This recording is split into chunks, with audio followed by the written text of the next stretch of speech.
The only fear is fear itself. But I think that's part of it. I mean, I always wanted to, even when I made the choice to sort of take this path, it was because I didn't want to be afraid of it.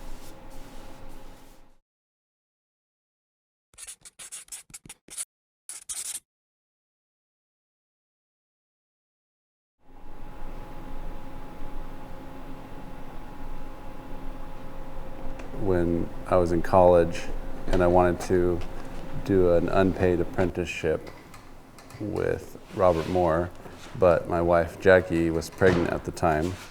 So telling her that I wanted to take an unpaid summer job and move away from our home in Boise, Idaho was probably the most difficult phase of that whole journey, especially early on, the financial instability, not knowing what, if any, money you were going to bring in that month. It was the first summer I worked with him, and he taught me a lot, and I was also kind of working for him, doing like mowing lawns and all sorts of fun stuff.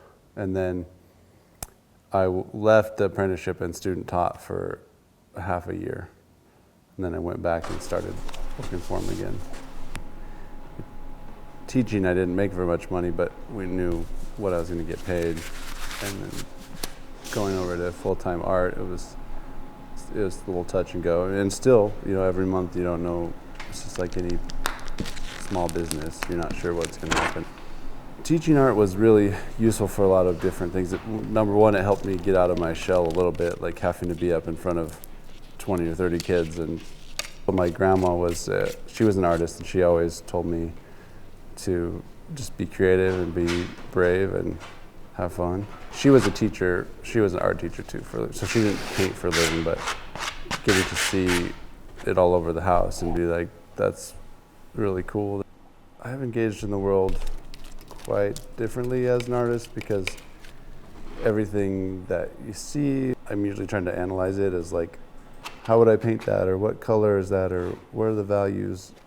You're creating an illusion of space and light. You can take stuff away and remove it and add stuff, and you have plenty of time to work on it. So there's some freedom in that, and it does feel like with that texture, at least with my technique, there's a lot of texture to it that kind of creates a sense of relief.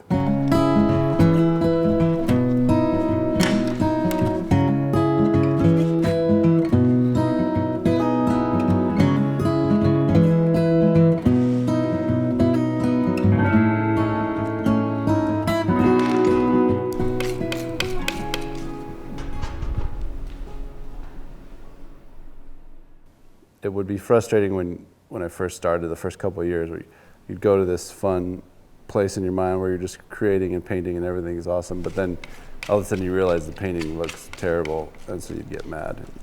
So you'd go back and forth. But now it's easier to be consistent and feel like it's working, and you're just in the groove and you're going for it.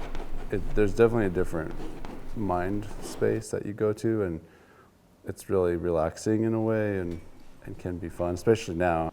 I think there's been some freedom, which is nice. When you are self-employed, you get to visit people, and when you need to, and take certain days off that work for you. But I actually hope to find a really good balance between working hard and striving to grow as an artist, and then also the balance of like being able to know when to take a break or when to slow down, and not always have to feel like because for the last 5-10 years, I feel like it's just the stress of I have to be able to make this work. We got to make more money and try to figure this out, and getting to the point where I want to do it as a career and profession, but I'm also doing it for fun and being able to express myself, and not just like, oh, what's going to sell. Every day you have a chance to impact someone, whether it's with a career or just with some kindness.